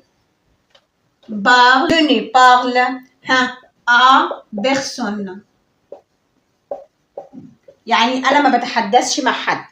لقيت أكيل يعني إنسان عاقل فاستبدلت النفي هنا ne personne. حرف الجر يوضع زي ما هو، حط لي افيك احط افيك، حط لي احط دي اول واحده من النفي الجزء. الثاني من النفي لو لقيت كلمه كيلكي شوز كو كيسك، كيلكي شوز كو كيسك بنفي بنو ريان يعني لا شيء. تي في فير كيلكي شوز هو انت سوف تعمل حاجه، هتعمل حاجه كيلكي شوز حاجه غير عاقل، بسأل على شيء غير عاقل. هقول هنا je ne، سامعاكم بتقولوا vais rien faire، انا مش هعمل اي حاجه. احنا متفقين لما يكون عندنا فيربين بننفي الاولاني. تمام؟ تبقى هنا rien جت عشان كلمه كيلكي شوز. طب لو لقيت كو اخد rien، كسك اخد rien، وبرضو بسأل على شيء غير عاقل باخد rien. هنا encore يعني ما زال، لما اجي انفيها بقول ne plus، يعني لم يعد، لم يعد. طيب لما اقول هنا تيا اونكور فا، يعني انت لسه جعان. فيرب هنا فا بتاخد معاها فيرب افوار، نخلي بالنا عشان دي بتيجي في الاختياري. طيب انت لسه جعان، انا شفت كلمه اونكور، هقول هنا جو ني، انا هنا بلو، فلم اعد جعان. انا لم اعد جعان تبقى هنا بلو عشان اونكور. طيب لو قال لي tu veux un autre gâteau، عايز جاتو تاني، طيب انا ما عنديش كلمه اونكور بس هنفي نبلي ليه؟ طب ما انا ماليش لاقيه كلمه اونكور، يعني بنفي ان انا مطلقا مش عايز حاجه تاني، يعني انا استكفيت خلاص. هقول هنا نو لا، جو، هنا كلمه اوتر جاتو بستبدلها بالبرونون اون، فاكرين؟ هقولها اون بلي، يعني لم اعد اريد شيئا اخر، انا كده خلاص استكفيت، استبدلت المفعول كله بالبرونون اون، تمام، ونفيت بنو بيدل على الاكتفاء. اخر واحده في النفي سو، سوفان غالبا، توجور دائما، كيلك فوا احيانا، باغ فوا، كان يعني متى. لو شفت اي واحده منهم لما اجي انفي بقول نو جامي، جامي يعني مطلقا. اما اقول هنا quand tu vas à la campagne، متى انت تذهب الى الريف، هقول هنا لا، هنا je ne vais jamais، مطلقا. ها انا مش هروح على كامبانيا، هروح الى الريف. طب ليه هنا خدت جامي؟ عشان عندي كون يعني متى. حطينا قواعد الدرس الاول والثاني في الوحده الثالثه، سؤال نكتب اجابته في الكومنتات. اما اقول تي سور لو سوار، او انت بتخرج في المساء، ايه رايك لما اجي انفي الفراز دي؟ هقول هنا جو نو سور، انا ما بخرجش، سوار يعني مطلقا. احط هنا ايه يا جماعه؟ احط با تنفع، واحط ولا احط جامي مطلقا، يعني بنفي ان انا ما بخرجش مطلقا. تمام، يا ريت نكتب الاجابه في الكومنتات. باسي كومبوزيه، اي سؤال يجي لك في الباسي كومبوزيه ان شاء الله تضمن الدرجه بتاعته. قول ايه هي تريكات الباسي كومبوزيه اللي بتلخبطنا. بسم الله نبدا مع بعض. حاجه تعرف ان الزمن هشتغله باسي كومبوزيه من ايه؟ ايه او باسي او ديرنييه. لو لقيت اي واحده من الثلاثه دول يبقى الزمن هنا باسي كومبوزيه يعني ماضي مركب. دي اول حاجه. تاني حاجه في الباسي كومبوزيه هو بيشتغل معايا على فيربين زي فيرب افعال مساعده، فيرب اتر وفيرب افوار. تمام، فيرب اتر هنا بيقول لافوار انت هتاخد كل الفيربات، انا هاخد منك بس 14 فيرب، اسمها فيربات الحركه. طيب بس كده؟ لا، وانا محتاج كمان الافعال ذو ضميرين. يعني ايه افعال ذو ضميرين؟ زي مثال مثلا سو لافي يغسل، يبقى الفيرب المسبوق بالسو، هنا سو ليفي يستيقظ، سو بروميني يعني يتنزه. دي كلها فيربات ذو ضميرين. يعني انت عايز 14 فيرب واي فيرب مسبوق بالسي يعني اسمه فيرب ذو ضميرين؟ لا، وهاخد منك، انا طماع كمان شويه، محتاج منك حاجه مهمه جدا بيشتغل عليها دايما، التبعيه. يعني ايه التبعيه؟ لو الجمله جمع بدي لاسم المفعول اس، طيب لو جمع مؤنث دي جمع مذكر بديله ايه اس.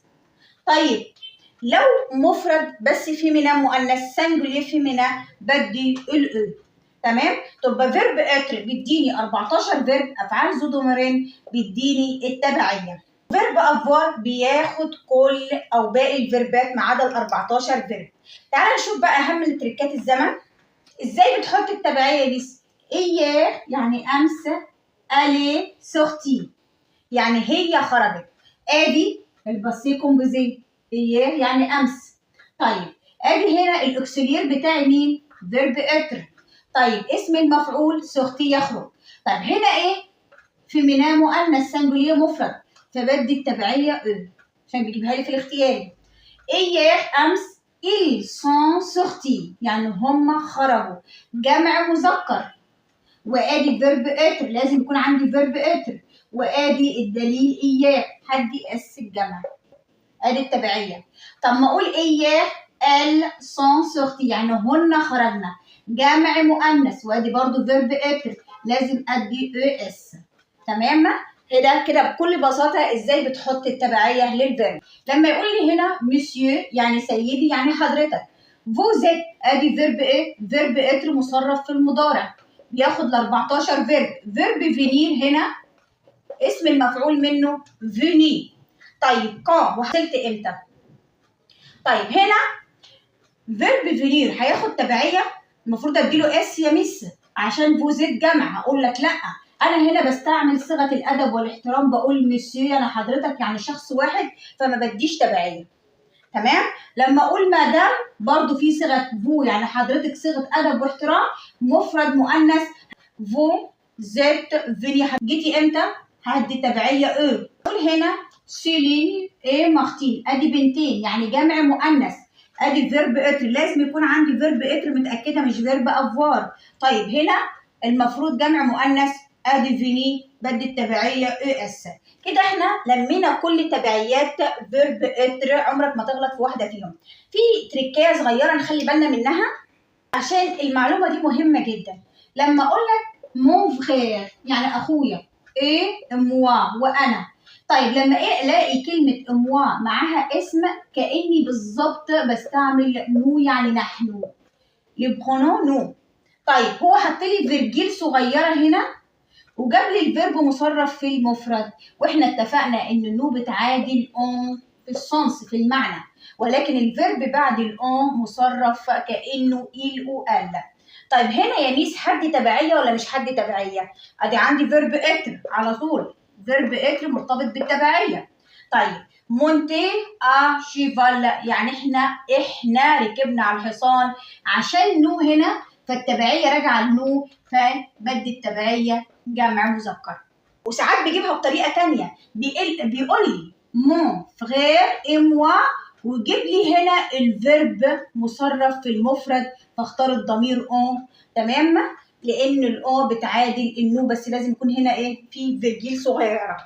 طيب اخر واحده في التبعيات لما يقول لي quand vous êtes allé au cinéma هو انتم رحتم السينما. طبعا عندي تبعيه اهو جمع مؤنث يعني بيكلم بنات بيسالني. طيب الفو في السؤال بتعادلها ايه في الاجابه؟ الفو بتعادلها بترجع للنو يعني نحن، هقول له ايوه احنا رحنا. طب هنا استعمل لي والاو بتعادل النو، عامل زي العمليه الحسابيه. طيب حد تبعيه هنا دي مفرد يا ميس؟ لا بدي التبعيه زيها بالظبط، بدي الاو اس. ادي فيرب اتر. تبقى نخلي بالنا من تركايه ضمير مع فيرب اتر في الباسي كومبوزي. المعلومه دي مهمه جدا نخلي بالنا منها. دي فيرب باسي معناه يمر ومعناه يقضي. طب يا ميس هصنفهم ال 14 فيرب ولا مش من ال 14 فيرب؟ الفيرب ده محيرنا شويه ومهم جدا. فيرب اتر بتخانق عليه، بيقول انا هاخده معايا من 14 فيرب، نقول له عندك حق لانه بيجي بمعنى يمر، وده فيربات الحركه يعني بمر بتحرك يعني حركه، من حقك تاخده. لا هيجي فيرب افوار يقول يا عمي وانا سايب لك التبعيه وسايب لك 14 فيرب وسايب لك الافعال ذو ضميرين وجاي لاحقني بفيرب بسيط، هقول له وانا كمان هاخده. اقول له ماشي من حقك. هنا بمعنى يقضي انا راح اقضي اجازه، او يمرر كره عشان بيلخبطنا. لما اقول هنا جو سوي ادي فيرب اتر فمساعد، باسي يمر، جو سوي باسي شي توا مريت عليك في المساء، انا مريت عليك في المساء. تبقى بيجي بمعنى هنا يمر وبيجي بعديه مفعول غير مباشر مسبوق بحرف جر. شي توا عندك يعني عندك في البيت مثلا، على ميزو مكان، وعندي شي دي حرف جر يعني عندك، عشان لما يجي يجيبها لي في الاختياري ويحط لي ما بين قوسين ادي اتر ولا افوار، في الحاله دي انا هدي هنا اتر. تمام. لو لقيت هنا مفعول مسبوق بحرف جر او بمعنى يمر بدي اتر. طب امتى بدي افوار؟ لما اقول هنا جي باسي ان بيل سواري، يعني انا قضيت سهره جميله، يبقى بمعنى يقضي، تبقى استعملت هنا فيرب افوار مع باسي. طيب لما اقول جي ادي فيرب افوار، باسي لو بالو يعني انا مررت القرى، تبقى خلاصه الكلام لو بمعنى يمر بدي اتر، لو بمعنى يقضي او يمرر حضرتك بتقولي ان التبعيه كلها الفيرب اتر. بس في معلومه وملحوظه كلنا بنغفل عنها، فيرب افوار ساعات بياخد تبعيه. المفاجاه ان هو ساعات بياخد تبعيه. ليه حالتين فقط ياخد فيهم تبعيه؟ امتى؟ بيقول ادي فيرب افوار كومبيان دو فوتو، كم عدد الصور بري، ادي هنا فيرب بروندر يعني ياخذ، اسم المفعول بتاعه بري. طب فوتو هنا خلي بالك الكلمه دي جمع مؤنث، لما الاقي اداه استفهام وعندي باسي كومبوزي التركيبه بتاعته ادي فيرب افوار واسم المفعول، الصور هنا ايه؟ جمع مؤنث، ادي تبعيه اس. خلي بالنا يبقى التبعيه فقط مع فيرب افوار لما يكون في اداه استفهام سبقت التركيبه بتاعت الباسي كومبوزي. طب جمله ثانيه لما اقول كال روب ادي اداه استفهام، وادي تيا شوازي اللي انت اخترته. طيب ادي فيرب افوار، شوازي اسم المفعول اهو. طيب روب هنا كلمه ايه؟ مفرد مؤنث، ادي التبعيه. المعلومه دي موجوده في كتاب المعاصر. تمام؟ تبعيه فيرب افوار لو هنا مسبوق باداه استفهام. وفي حاله كمان الثانيه ادي ايه؟ تركيبه الباسي كومبوزي ادي ايير يعني امس.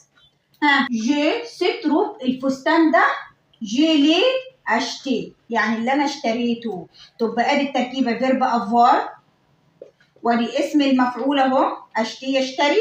طيب مسبوقه بايه التركيبه؟ مسبوقه بضمير شخصي.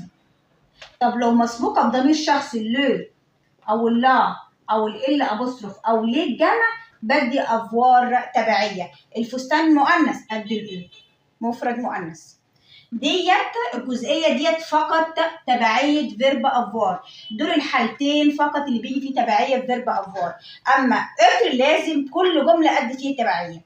طب لما يكون مسبوق باداه استفهام، لما يكون عندي ضمير شخصي لو او لا او الا ابوستروف او ليه الجمع، في الحاله دي بدي تبعيه. المعلومه دي مهمه جدا، بتخلي بالنا من الفراز ديت. انا عندي باسي كومبوزي ادي فيرب اتر وادي فينير اسم المفعول. طيب هنا ليه ما اديتيش تبعيه يا ميس؟ مش ده فيرب اتر؟ هنا لما يقول لي بيرسون هنا اداه نفي وليست اسم، ففي الحاله دي مع بيرسون نو وفيرب اتر ما تديش تبعيه، لا نعطي تبعيه. تمام؟ مع بيرسون نو فيرب اتر ما تديش تبعيه، دي الحاله الوحيده فقط الفيرب اتر ما ياخدش فيها تبعيه. ده سؤال يا ريت نكتب اجابته في الكومنتات. اما اقول انا لا سواري يعني احنا قضينا سهره افيك ميزامي مع اصدقائنا. فيرب هنا باسي يقضي، هناخد مين؟ باسي ولا باسي ولا باسي؟ خلي بالك لما بقضي سهره يبقى ايه؟ يقضي، يبقى معايا فيرب افوار. طب فيرب افوار والتصريف الثالث. تمام؟ هنا هتاخد ايه؟ يا ريت نكتب الاجابه في الكومنتات ونشير الفيديو لاصحابنا. والسلام عليكم ورحمه الله وبركاته. اهلا بطلاب الصف الثالث الثانوي في مراجعه نهائيه ان شاء الله مع بعض الوحده الرابعه. طيب نخلي بالنا من التريكات وايه الحاجات المهمه اللي بنركز عليها في الوحده الرابعه. لما يقول لي هنا لو باتو، باتو احنا عارفينها يعني مركب. نافيج يعني تبحر. طيب هنا لو الميه. طب نخلي بالنا انا محتاجه احط هنا حرف جر. لما بيجيب لي في الاختياري كذا حرف جر هنا يحط لي مثلا او كلمه سير ولا دون. السؤال ده مهم جدا واتكرر في محافظات كتير. على طول هنا بقول سير، يبقى سير بتبحر فوق الماء. نخلي بالنا. تمام؟ الحاجات دي مهمه جدا. لافيون افيو يعني احنا عارفين كلنا الطائره. طيب الطائره بتعمل ايه هنا؟ فول بتطير. طبعا هنا لير يعني الهواء. طيب محتاجه احط هنا حرف الجر المناسب، الجر اللي هيناسبني هنا دون يعني في الهواء. نخلي بالنا دون، لان الوحده الرابعه كلها بتعتمد على البريبوزيسيون حروف الجر. طيب ايه المعلومه كمان المهمه جدا نخلي بالنا منها؟ فيرب براندر وفيرب اتندر لما بيجولي مع وسائل المواصلات ما بديش حرف جر، بدي محدد، يعني بياخدوا معاهم زي فيربات الميول مع وسائل المواصلات لو واللا والال ابوستروف وليه الجمع. تمام. اما اقول هنا باخد اكزامبل بسيط واقول إل هو برون يعني بياخد فواتير يعني بيتناول او ياخد السياره. هنا فواتير فبحط هنا الفواتير كلمه فيمينيه مؤنثه فبقول لا. يجي واحد في الامتحان يقول لي لا ده فواتير وسائل المواصلات اللي انا بركب جواها احط اقول له خلي بالك هنا انا بشتغل على فيرب براندر وكذلك فيرب اتندر بمعنى ينتظر. نفس الكلام. ايه الفيربات اللي لو انا شفتها بتعامل معاهم نفس المحدد ده؟ فيرب ايميل اللي احنا حافظينه، فيرب ادوغي وفيرب ديتستي وفيرب هنا بريفيري. تمام. براندر واتندر وفيربات الميول محدد وليست حرف جر. فيرب مونتي، فيرب مونتي هنا بمعنى يصعد. طب مع وسائل المواصلات حد ايه هنا؟ طبعا وسيله المواصلات مسبوقه بمحدد زي كلمه فواتير يعني سياره، فهنا فيرب مونتي هيكون معايا دون يعني في، يبقى لازم بحفظها. تمام. طيب نيجي الفيرب ديسوندر. ديسوندر ده ليه كذا احتمال، بيجي بعديه هنا الدو يعني دي مع وسائل الوصلات المذكره والدو لا والدو الا ابوستروف. طيب نشوف لما اقول هنا il descend يعني هو بينزل من الاتوبيس. بيس الاتوبيس هنا كلمه مسكوله هقول دو. il descend اغي يبقى كلمه اغي هنا يعني موقف، اول ما اشوفها بدي الا ابوستروف. تبقى فيرب ديسوندر ليه كذا احتمال، بياخد دي ودي لا ودي الا ابوستروف، بس مع كلمه اغي يعني موقف هنا بيتغير الاداه بدي الا ابوستروف. طيب لو كلمه اغي الموقف متحدد يعني موقف رقم هنا 5 رقم 5 او اي نمبر ففي الحاله دي بدي او. دي احتمالات فيرب ديسوندر. وان انا عندي 2 بريبوزيسيون حرف جر بستعملهم مع المويان دو ترانسبور زي كلمه هنا حرف الجر الآ بستعمل معاها ايه؟ بستعمل مع الآ مثلا بيه يعني القدم، المواصلات اللي انا ما بركبش جواها بركب عليها. طيب عندي هنا موتو يعني موتوسيكل، عندي بيسكليت، او عندي هنا ممكن بستعمل مع شوفال يعني مع الحصان. اما الاون مع وسائل المواصلات اللي انا بفتح الباب وادخل جواها هنا باتو مركب، فواتير يعني سياره، تاكسي، بيس، اتوبيس يعني طائره، مترو يعني المترو. هنا بتاخد وسائل اللي انا بركب عليها، اما هنا باخد وسائل المواصلات اللي انا بركب جواها باتو، فواتير، تاكسي، بيس، افيون والمترو. عندي هنا حرف جر مهم جدا اللي هي الشي يعني عند، وديت بتدل على المكان، بيجي بعديها اسم. اما اقول هنا جو يعني انا، في بذهب، شو عند هنا بيير يعني معنى كده ده اسم شخص، يبقى انا بذهب عنده على ميزو في المنزل عنده يعني في المكان بقصد بيها هنا بيته. تمام. طيب لو قلت انا جو في بذهب هنا شو عند لو دونتيست يعني عند طبيب الاسنان، تبقى ده اسم شخص واسم. الاحتمال الثالث حرف الجر هنا الشيء، اما اقول جو في أنا بذهب شي بيجي بعديها ضمير توكيد. لو قلت هنا موا يعني مقصود بيها بتساوي لا ميزون، يعني ما ميزون يعني منزلي، تمام؟ يبقى بيجي بعديها موا. طيب ممكن يجي بعدها توا يعني عندك. طيب الوي يعني عنده، عندهم، ال يعني عندهن. تبقى الشي بيجي بعديها اسم، وبيجي بعديها دانتيست، وبيجي بعديها برونون تونيك ضمير توكيد. وما بتجيلي في القطعه، لما بتجيلي في القطعه نخلي بالنا، يعني انا بقصد بيها المكان اللي انا رايحه فيه مش للشخص نفسه، المكان في عند بيته. القواعد يا جماعه لما اجي استبدل الاسم اللي بعديها بستبدله بالجريك لانها بتشير الى المكان. اخر حرف جر عندنا في المنهج، اخر ضمير مفعول عندنا في المنهج، لو لقيت البريبوزيسيون حروف الجر والآ لا والأو والأو والشي والآ إلا أبوستروف والضون والأون، كلهم بستبدلهم بالبرونون بالجريك.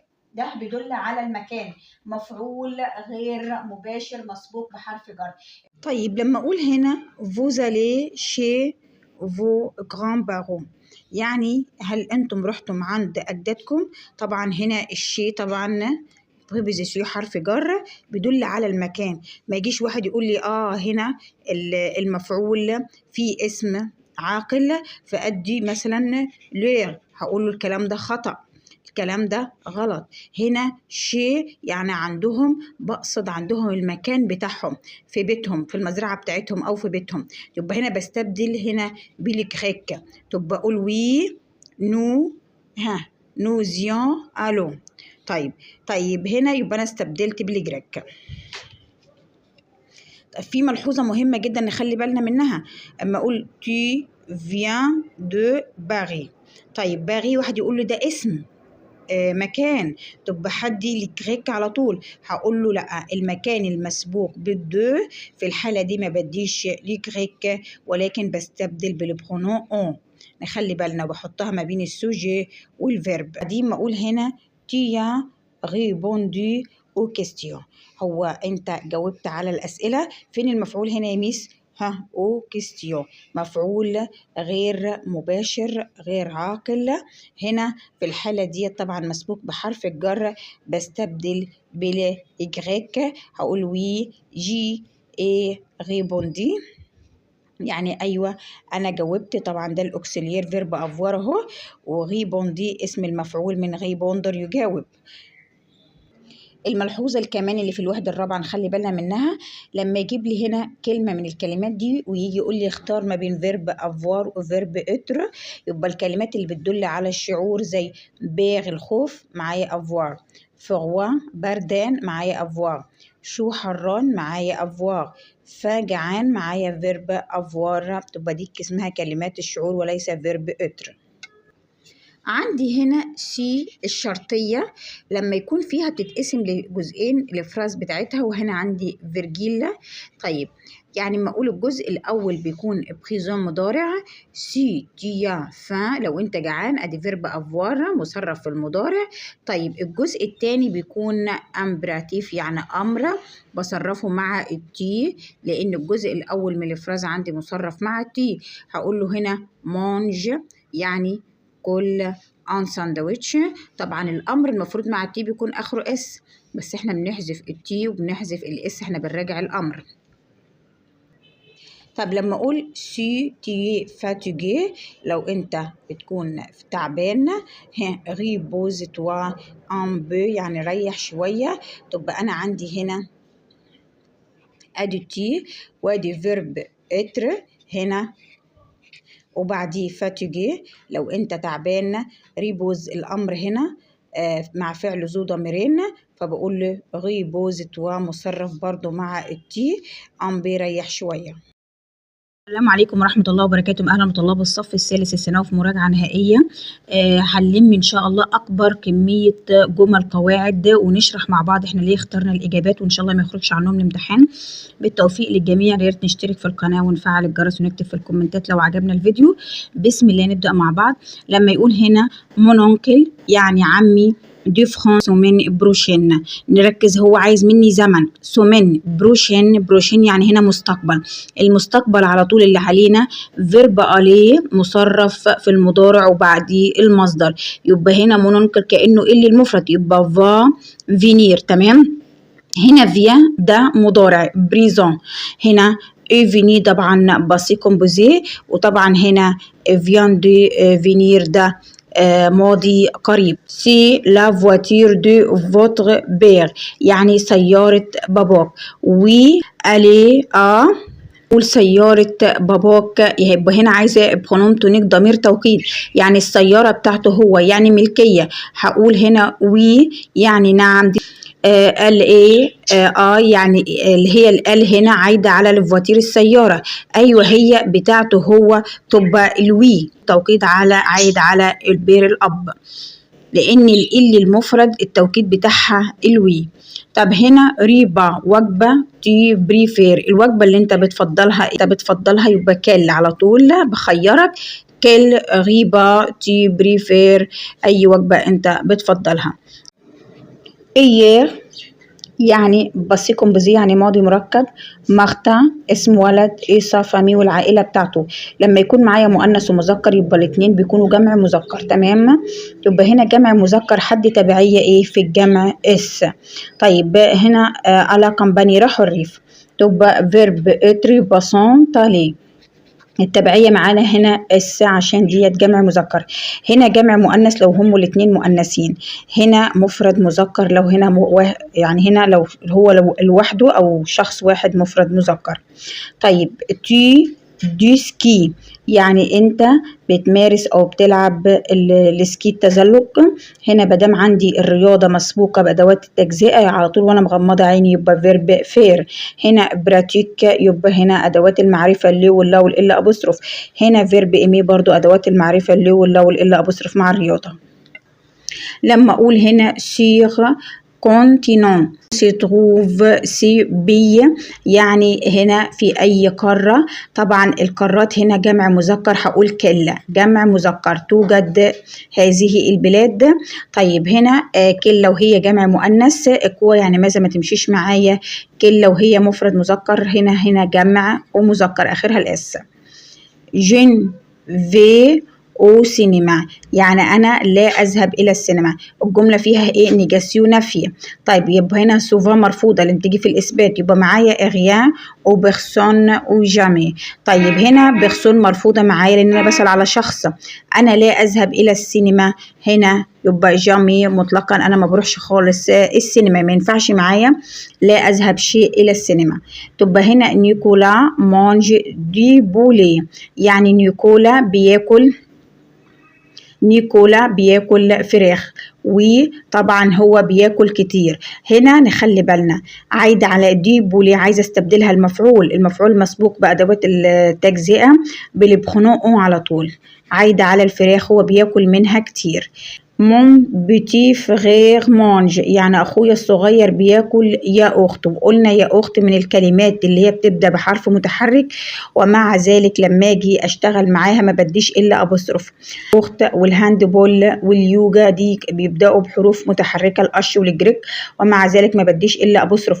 بدي دي للمفرد المذكر أو ل على حسب الفيرب المسبوق ليه. تمام.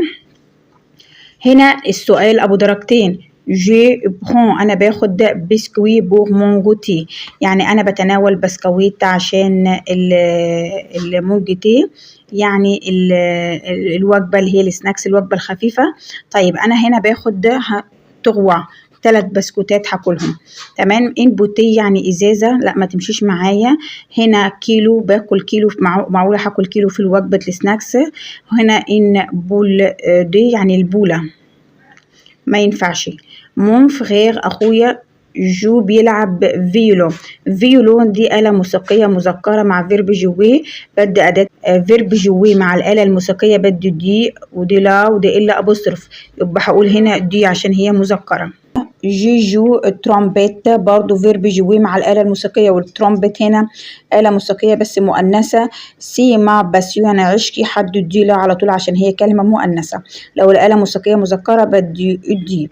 طيب تي vois tes amis au club، يعني انت بتشاهد اصدقائك في النادي. هنا طبعا نو جين فوا، انا ما بشاهدش حد. الاصدقاء هنا اشخاص، فبدي بيرسون في حالة النفي. لما بتكلم على كلكا يعني شخص ما، بحول في حالة النفي بقول بيرسون، يعني انا ما شفتش حد في النادي. ما ينفعش معايا غيان ولا اوبلي. ماريان أشيت بتشتري بوب كورن أو سينما، بتشتري بوب كورن في السينما. طبعا هنا البوب كورن دي كلمة مسكولة مذكرة، هنا البوب كورن دي كلمة مفرد مذكر. طبعا الدي مش هتمشي معايا والدي لا مش هتمشي معايا، يبقى معايا الدو والدي. مفرد مذكر بده دي. طب ليه ما اديتش الدي مثل لو الجملة منفية؟ بده الدي لأن أدوات التجزئة بتتحول في النفي للدو ودي أبوستروف. هنا جو فو جاتو، يعني أنا أريد جاتو. الجاتو مفرد مذكر، منهج أولى وتانية ثانوي. مفرد مذكر مع صفة الإشارة بدي إيه؟ هقول هنا السي على طول، سي يعني هذا الجاتو. ست نفتكر مع بعض مفرد مؤنث، ومؤنث مبدوء بحرف متحرك أو ساكن عادي. هنا مفرد مذكر مبدوء بحرف متحرك، هنا جمع الآخر الإس والإكس. Il faut un volant pour jouer بادمنتون. لعبة البادمنتون اللي هي تنس الريشة، باخد لها ايه؟ الكورة اللي على شبه الريشة. طيب هنا البادمنتون دي لعبة ايه؟ مسكولة مذكرة، وانا عندي فيرب ايه؟ جوي. جوي مع الالعاب الرياضية بياخد او على بصرف او الجمع. طب اللي هنا هيبقى او على طول. نيفيان با افيك موا على مير، وانت ما تجيش معايا البحر. طبعا ما يجيش معايا يعني هنا عندي ايه؟ السؤال منفي. الاثبات بتاعه لازم اقرا الباقي الجزء من السؤال. الاثبات بتاعه بسي والنفي بتاعه بنو. طب هقول لك هنا جي بير دو لو، يعني لا انا بخاف من الميه، يبقى انا رفضت، يبقى نو على طول. نو. لو انا هوافق بدي سي بلا. On va partir يعني احنا سوف نرحل à 6 heures du matin، الساعة 6 صباحا. ne pas tard ce soir، ما تتأخروش. طيب هنا عندي ايه؟ أمر. السؤال ده حلو جدا. السؤال ده فيه أمر لفعل ذو ضميرين ومنفي، نركز على الحتة دي. مادامه منفي برجع كلمة اتوا للتي قبل الفيرب، وفو بجيبها قبل الفيرب، والنو بجيبها قبل الفيرب. خلاص يا ميس دي ما تمشي معايا ودي تمشي معايا. هقول لك لا، أم هنا ما حذفليش الاس لأن المجموعة الأولى لازم يحذف لي الاس، تبقى هنا فو كوشي، يعني كوشي فو في حالة الإثبات، سي كوشتي في حالة المضارع كأني بصرف الفيرب في المضارع عادي. هنا توني طبعا تي بريفير، تبع كلمة توني اللي هي اللبس. طبعا كلمة مفرد مؤنث بدي كل على طول، كل المفرد المؤنث. اما اقول هنا جو انفيت ا مون انيفرسير، يعني انا بدعوك على عيد ميلادي. طبعا ما ينفعش ان انا اقول جو مي، هو انا هدعو نفسي. هنا اسمه ضمير مخاطب بدعوك، هنا حرف الكاف يبقى تي ابوستروفا. ضمائر المخاطب يا جماعه احنا فاكرينها مع بعض، بتكون المو والتو هنا، وبتكون النو والفو، دي ضمائر مخاطب بتيجي قبل الفيرب. Il mange viande que de poulet، يعني بياكل لحمة قد الفراخ. طيب عندي فياند، يبقى أنا هنا بعمل مقارنة على اسم. كلمة فياند اللحمة يعني اسم، لما أعمل مقارنة على اسم يبقى آلة المقارنة بيكون بعديها الدو لازقة فيها، تبقى أوتان دو. ما عنديش واحدة فيهم فيها الدو بعديها. لو أوسي وبلي بيجي بعدها الصفة. طبعا هنا أوتانكي بيجي بعديها الفيرب، بقارن على فيرب. سي ستيلو هذا القلم ايتا بيكون بتاع مين؟ عايزه فيه ملكيه. نكمل باقي السؤال. وي سي سون ستيلو، ايوه انه قلمه هو. تبقى انا هنا بقى الملكيه بتاعته هو ال الملكيه بتاعتها احنا قلنا الوي، يعني ده قلمه الوي. الوي هقول وي سون ستيلو. هنا مون فغير يعني اخويا، دي بيانو بيحب البيانو. عبعيني على الاداه هنا هختار بناء عليها الفيرب. ادوات تجزئه هنا مع الآلة الموسيقية فيرب جوي على طول، يبقى هنا جو. يبقى فيرب جوي يا جماعة بياخد ليه احتمالين، بياخد دي والدي ولا ودي إلا أبوستروف مع الآلة الموسيقية، وبياخد الأدوات المدغمة مع الرياضة. إيير يبقى أنا عندي ماضي بسيط كومبوزي، ماضي مركب. جي أفيلو أنا اتنقلت بالدراجة. عايزة أعمل تركيبة الماضي المركب. طب مع الفعل ذو ضميرين، هنا هقول جو إيه؟ جو مي سوي ديبلاسي، جو مي سوي ديبلاسي، انا تنقلت. هنا ديت ما تمشيش معايا ليه؟ لان ده مستقبل، فيرب اليه مع في المصدر بيديني ايه هنا؟ فيتير بروش مستقبل. مي دي بلس هنا دي في المضارع العادي. سي دي بلس برضو مصرفه في المضارع، تبقى دي الوحيده التركيبه الماضي المركب معايا. هنا فيرب اتر اهو والفعل ذو ضميرين. هنا نو مونج با، بأمرك ما تاكلش بونبون. بونبون هنا ايه يا جماعه؟ في ايه؟ في نافيه، تبقى البونبون دي جمع مذكر. واحد يقول لي حدد دي، على طول شاف الاس وطلع يجري، اقول له ركز، مادام في نفي يبقى بحولها لدو على طول. في حاله النفي بحول الادوات التجزئه وادوات النكره لدي ودي ابستروف، ما عدا فيرب جوي مع الاله الموسيقيه ما يحولش، وما عدا فيرب اتر لو في الجمله فيها فيرب اتر ما بنحولش. il porte un gilet، هو بيلبس الجيلي بتاعه. هنا بوا بلون يعني بيكون منقط ابيض، طبعا بياخد حرف الجر على طول، ديت منهج تانية ثانوي. ونيم فواياجي على اترانجي افيو، يعني احنا بنسافر للخارج بالطياره من وسائل المواصلات اللي انا بفتح الباب واركب فيها، يبقى على طول. اما هنا ما ينفعش معايا، القاضي محتاجه موتو، موتوسيكله، بيسكليت، دراجه. تمام. بيمشين على الاقدام. تي دي موفيزي مير، يعني انت مزاجك سيء. طيب هقول له ليه انت مزاجك سيء؟ بسأل بستفسر، هقول بركو ولماذا، بركو ولماذا. وبرده نخلي بالنا كلمة ايه مير، شفتها قبل كده في امتحان بيسأل هي الكلمة دي مؤنثة ولا مذكرة؟ الكلمة دي مؤنثة يا جماعة، رغم مش اخرها الايه، عشان كده واخد لها صفة مؤنثة. موفيز يعني سيء.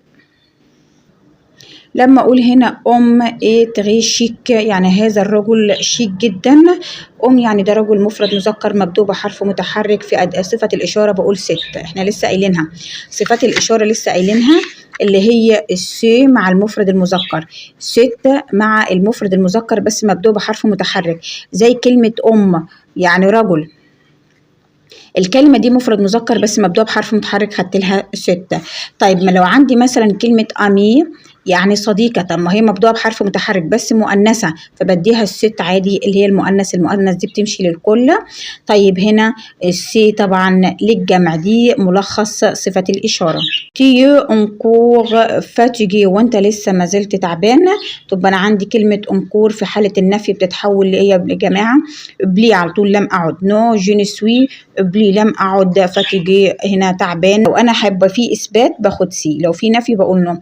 je vais lui apporter un foulard، لا ده انا احضرت لها، احضرت لها فولار يعني طرحه وشرب، طب هنا في اثبات يبقى سي على طول، الاجابه بتاعتي بسي.